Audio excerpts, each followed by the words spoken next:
If I had a flower for every time I thought of you, I could walk in my garden forever.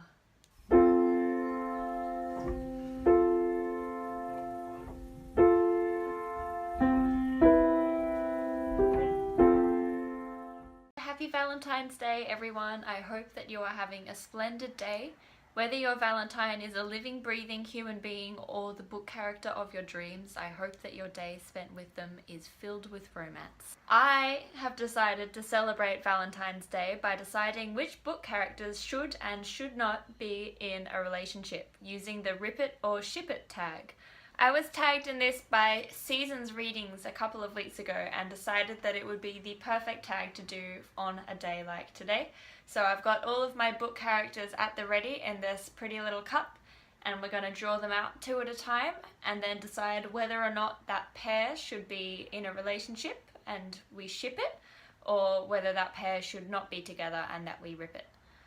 Now, because it's Valentine's Day and I want everyone to have their happily ever after, I'm going to give everyone a second chance. So if I rip apart a couple that I don't like, I will put them back into the teacup and they'll have one more chance at love. So without further ado, couple number 1 is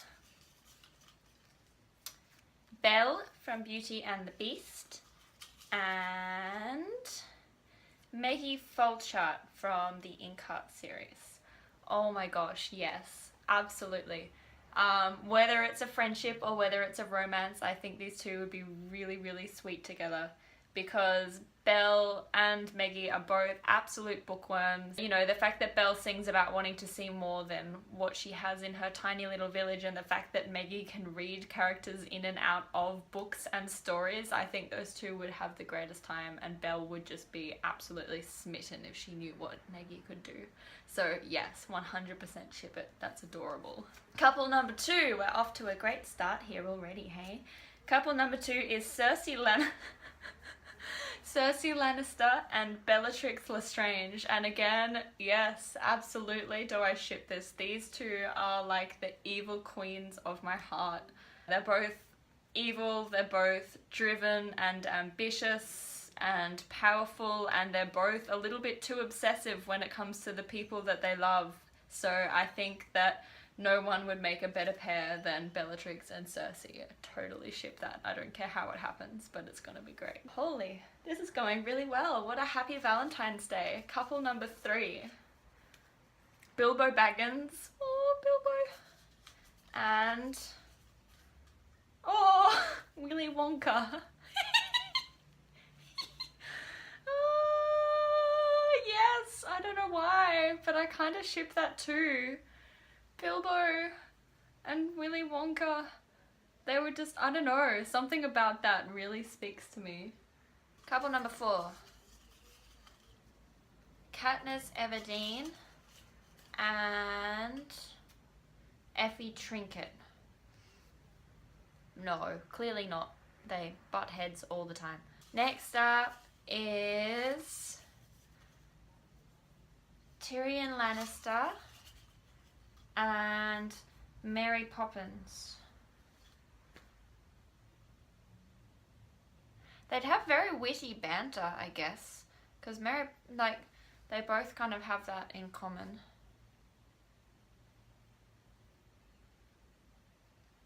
But other than that, I don't think so. I think Mary Poppins would be too prim and proper for him. Oh, we had a good start and now we're off to a bad second streak. Sansa Stark and the Mad Hatter. No, that's not gonna work. I don't like that. Okay, we're really not doing so well anymore. Professor McGonagall. Oh, Professor McGonagall, you do deserve to find love. And Harry Potter. Well, clearly not. Oh my god. Come on, Cup. You can do better than this. Okay, come on. Give us a good one. Hermione Granger and Luna Lovegood.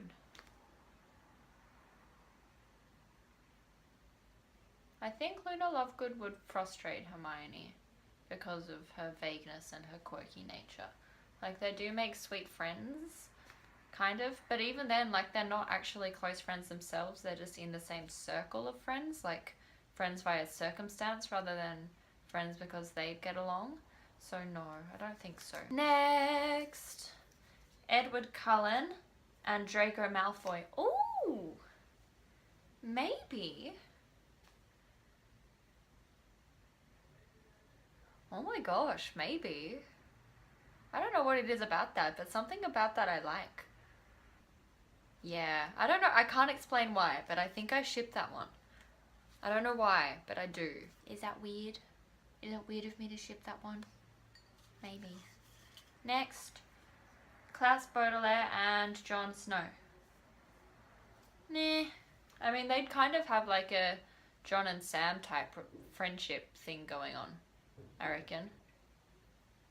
Just because Klaus kind of has a similar personality type to Sam Tarly. But I don't know. Does that mean I ship them as friends? I could see them as friends. Obviously if they were like similar ages. Not sure.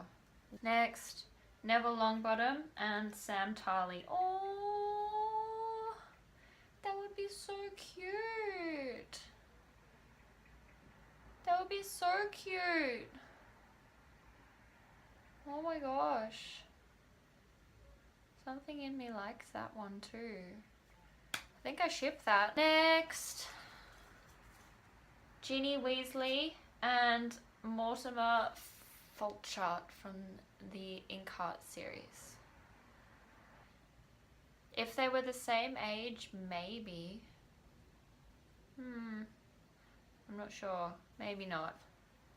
I'd love to see him with Luna, but I don't think Ginny would be the right match for him. Oh, final one in round 1 is Aragorn and Daenerys Targaryen, and hell yeah. Oh my gosh, yes.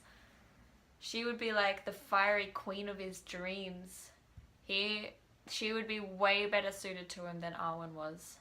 Arwen was too passive and too much of a trophy wife, and I think he can do better than a trophy wife, and I think that he and Daenerys would be like power couple.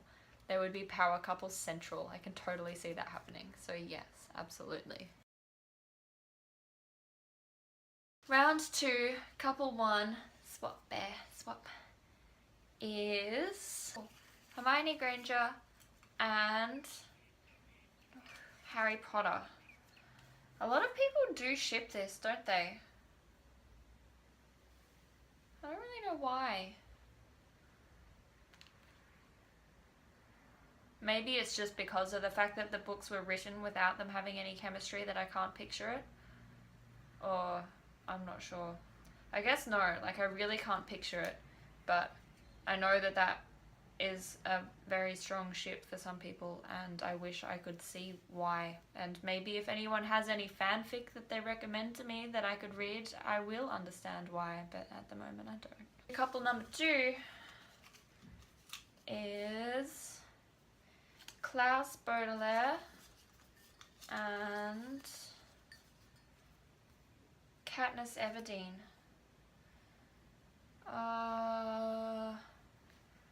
No. Ready. Next. Jon Snow and Tyrion Lannister. Ha ha ha ha. No. I don't think so. Like, clearly they make good friends. Next is Luna Lovegood and yay! And Mo. I said that I'd like these two as a couple. Oh my gosh, could it have worked out any better? No, they'd be adorable. In like an alternate universe where they're in the same generation, like when their ages match better, I would totally ship that, because they're just very gentle. They're both so Hufflepuffy sometimes. I just think they'd be really sweet together. Next, the Mad Hatter and Ginny Weasley. Nah, they can do better than that. Next, Professor McGonagall and Mary Poppins. Maybe. They're both that kind of prim, proper English woman vibe to them. But they're also very, you know, fierce, independent women underneath the surface. Like, they both have that kind of vibe to them of being the proper woman, but with a little bit of a streak of something more than that underneath. So, I kind of ship that. Next! Final one of round 2. Sansa Stark, and Effie Trinket. No. Oh, guys. I still have so many people without love in their lives. What should I do? Can I give them another go? Is that just too much? Alright, so for the final people, because I want everyone to have a happily ever after, so from everyone that's left, I'm just going to try and put them into couples together and see who else I can match up that I think would be good. So I'll put Effie Trinket and the Mad Hatter together because they have pretty awesome fashion sense, at least. That's something they have in common. That's pretty petty, but that'll do. And people might hate me for this, but I kind of do ship Sansa Stark and Tyrion Lannister. I know that they've already been married and they technically are still married, and I have this hope that if they were to meet again now, after everything that they've been through, now that Sansa has grown up and matured, that she will see how respectful he has been, and that he will see how formidable she is as a woman, and that maybe some kind of romance could brew between them. But I don't know if that's, I don't know why, but I kind of ship that just a little bit.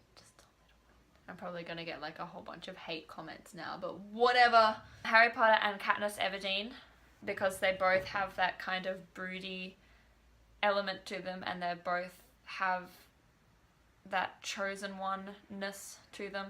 So they have like common ground. They might be the only two people that will actually truly understand each other and what each other has been through. So I think that they might hit it off, at least for a while. They'd be a very explosive couple, but who knows? And Jon Snow and Ginny Weasley, not just because Ginny Weasley looks like Ygritte, but also because she's fierce, and I think she has got the fierceness and the independence that Ygritte had, but with the gentleness and the ability to actually love that she herself has that might be better for Jon Snow. I think that they would be a much less volatile couple. And that leaves Hermione Granger and Klaus Baudelaire, which I'm not sure how I feel about, but they could be kind of cute. If they were similar ages, that might work. I don't know. Anyway, that's it. My cup is empty.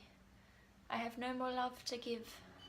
So I hope that I don't cause too much havoc with my couple choices for the Rip It and Ship It tag. I know that I cheated and gave everyone a partner, and not all of them are my ideal partners, because this isn't me talking about my ideal character couples, but I think most of them work at least a little bit, and they're kind of cute. I haven't decided who to tag in this yet, but by the time that I post this video, I will have decided who to tag, so I will put that down below and tag some people in case you're interested in doing it.